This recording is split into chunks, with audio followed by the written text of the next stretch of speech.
एक आदमी घर फिर देर से आया। आधी रात थी और पड़ोसियों के कुत्ते भौंक भौंक कर हलकान हो रहे थे। उसने हमेशा की तरह पी रखी थी और उसे अपना कोई होश नहीं था। उसकी बीवी ने रोज की तरह आज भी उसके लिए दरवाजा खोला और उसको बेड तक सहारा देकर ले गई। बेड पर लेकर गई तो उसने अपने हाथ में पकड़ी शराब की बोतल जमीन पर दे मारी। बीवी ने देखा कि नीचे सारे कांच ही कांच फैल गए हैं, लेकिन उसने अपने खामद को कुछ न बोला, बल्कि उसके जूते उतारे, फिर उसके कपड़े उतारे, उसके ऊपर कंबल डाला और उसको सुला दिया। हमेशा की तरह वो बेसुध पड़ा सो रहा था। बीवी ने झाड़ू लाकर नीचे से कांच साफ किए और रास्ते में कमरे तक आते हुए उसके शोहर ने जो कुछ भी तोड़ा था वो हर चीज को उठाकर घर साफ करने लगी।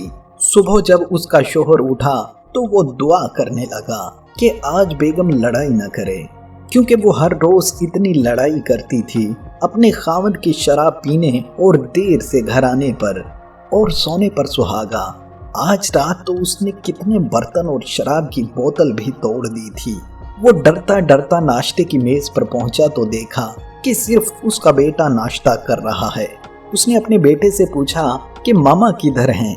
वो बोला कि वो बाजार गई हैं ग्रोसरी के लिए और जाते वक्त आपके लिए आपका पसंदीदा नाश्ता बना कर गई हैं और आपके लिए ये स्टिकी नोट छोड़ गई थी।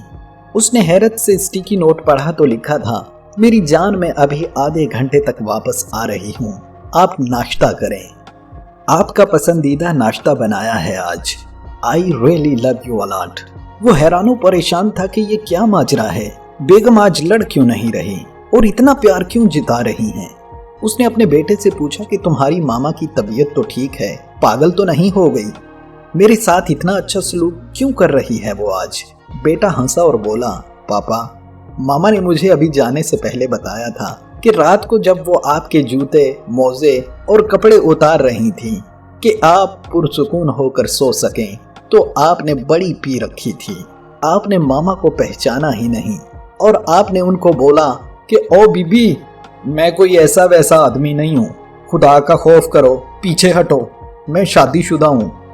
मामा आज सुबह से गाने गुनगुनाती फिर रही थी।